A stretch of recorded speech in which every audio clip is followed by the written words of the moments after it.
అంటే ఒక point prove చేయడానికి మీ ఫ్రీడమ్ పరిధి పెంచుకోవాల్సిన అవసరం లేదంటారు. అవును. మగవాళ్ళు, ఆడవాళ్ళు ఈక్వల్ కానే కాదు. 2 జాతులు. 2 different morals. How can you compare one with another one? You can never do that. You should never. ఈరోజు నేనొచ్చి ఒక 100 కిలోలు ఆహ్, బరువెత్తేస్తే do you consider me as the strongest woman? కాదు కదా! అలా కాదు గదా! నా నా బిల్డే డిఫరెంట్‌గా ఉంటుంది గదా! అవును. I'm sensitive. I'm sensible. అంటే మీ విమెన్ చేసే పనులు కొన్ని కొన్ని మెన్ చేయలేరు. మెన్ చేసే పనులు విమెన్ చేయలేరు. That is how it is nature అంతే కదా! హౌ ఇట్ చేయలేరు. చేయాల్సిన అవసరం లేదు. లేదు. ఎవరి పని ఆళ్ళు చేయాలి. ఎవరి పనులు వాళ్ళు చేయాలి. హ్మ్. ఎవరి పనులు వాళ్ళు చేయాలి. పైగా గాంధీ గారిని కూడా వాడతారు ఇందులో. ఆ! అర్ధరాత్రి అమ్మాయిలు స్వతంత్రంగా తిరగగలిగినప్పుడే మనకు నిజమైన స్వతంత్రం చూడండి, వచ్చింది. దీని మీద చాలా కాంట్రోవర్సీలు నడిచాయి. పాపం అన్నపూర్ణమ్మ గారిని రాత్రిపూట 12కి బయటికెళ్ళడం విషయంలో చాలా ట్రోల్ చేశారు. నేను చూసాను. హ్మ్. ఉద్దేశ్యం ఏంటి అని ఎవరు ఆలోచించట్లేదు. ఒక మాట వినిపించింది, టక్కున ఆలోచించకుండా ఇంకో మాట అనేయాలి. That's all. హ్మ్.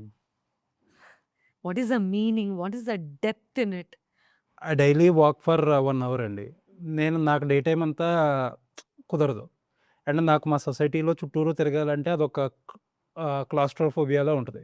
ఐ గో అరౌండ్ మొత్తం మా కాలనీ అంతా తిరుగుతా నేను. మా ఆవిడ భయపడుతుంది నా సేఫ్టీ గురించి. "నువ్వు మెడలో చైన్ ఏసుకొని వెళ్తావు నువ్వు అది nothing to do with women or men కదండీ." అస్సలు సంబంధం లేదండి. అర్ధరాత్రి 12కి ఈ విషయం గాంధీ గారు ఏం చెప్పారన్న విషయంలో నాకు క్లారిటీ లేదు. నాకంత అవగాహన లేదు. But you know what? This is nothing to do with equality. హ్మ్. మనము అనవసరమైన టాపిక్స్ గురించి కొట్టుకుంటున్నాము. ఆర్ దాన్ని పెద్ద డిబేట్ చేస్తున్నాము.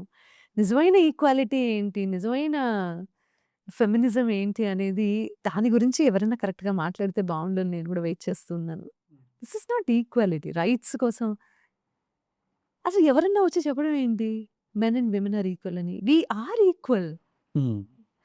బాపు గారంటారు. ఆడది, మగవాడు సమానం. మగవాడు ఇంకొంచెం ఎక్కువ సమానం. That is exactly the point. సమాజంలో చూస్తున్నది కూడా అదే. ఏంటంటే ఎక్కడైనా ఒక చిన్న డిస్‌రెస్పెక్ట్‌ఫుల్ మాట కానీ, బిహేవియర్ గానీ, ఒక లుక్ కానీ ఇవేవి మారలేదు. హ్మ్.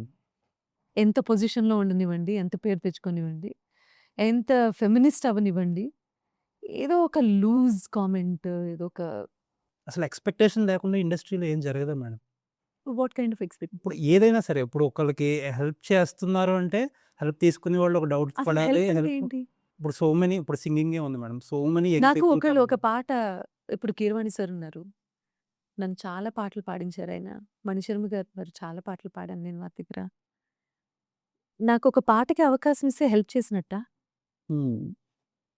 టాలెంట్ ఆబ్వియస్‌లీ మీ అంతా టాలెంటే. సో, నేను డౌన్‌లో అసలిక్కడ రూల్స్ అండ్ రెగ్యులేషన్స్ లేవు. అసలు ఎక్స్‌పెక్టేషన్ అనేది ఇక్కడ చాలా తప్పు. ఒక మ్యూజిక్ డైరెక్టర్ దగ్గర నేను కొన్ని పాటలు పాడాను అంటే, ఎక్కడ ఇక్కడ కాంట్రాక్ట్ రాసుకోలేదు. ఇదేమి అలాంటి ఇండస్ట్రీ కాదు. హ్మ్. నా చేత ఈరోజు పాడిస్తారు. మీరన్నారు కొన్ని వందల సినిమాలు నేను డబ్బింగ్ చెప్పాను. ఏ హీరోయిన్ చూసినా వాయిస్ మాత్రం ఒకటే మీదే. అవును. అని అన్నారు. ఆ మాటొచ్చింది. దేర్ ఇస్ నో రూల్ ఇక్కడ. నా చేతే పాడించాలని రూల్ లేదు. హ్మ్. నా చేతే డబ్బింగ్ చెప్పించాలని రూల్ లేదు. నేనొచ్చాను. అనుకున్న దానికంటే ఎక్కువ కాలం ఇక్కడ నిలబడ్డాను. ఏదో, ఏదో సాధించాను. నేను వెళ్ళిపోవాలి. హ్మ్. ఎగ్ ఎంట్రీ ఎంత బ్యూటిఫుల్‌గా ఉంటుందో, ఎగ్జిట్ అంత బ్యూటిఫుల్‌గా మనం చేసుకోకపోతే మాత్రం ఇక్కడ డిప్రెషన్ తప్ప ఏది మిగలదు. సో, అసలు what it takes to be a women in the film industry? అమ్మో! Women in the society itself మాట్లాడండి మీరు. స్పెషల్‌గా ఫిల్మ్ ఇండస్ట్రీ ఎందుకు? హ్మ్. అంటే మీకు క్లోజ్‌లీ అబ్జర్వ్డ్ కాబట్టి లేదు. మీకు ఇంకా better understanding of the industry. లేదండి. లేదండి. ఎక్కడైనా సరే ఒక సక్సెస్‌ఫుల్ విమెన్‌ని హ్యాండిల్ చేసేంత మెచ్యూరిటీ ఇంకా సొసైటీలో నేను చూడలేదు. అంటే ఏదో we are all matured, women అందరూ matured, men are not matured అని కాదు. దే ఆర్ వైర్డ్ డిఫరెంట్‌లీ అంతే.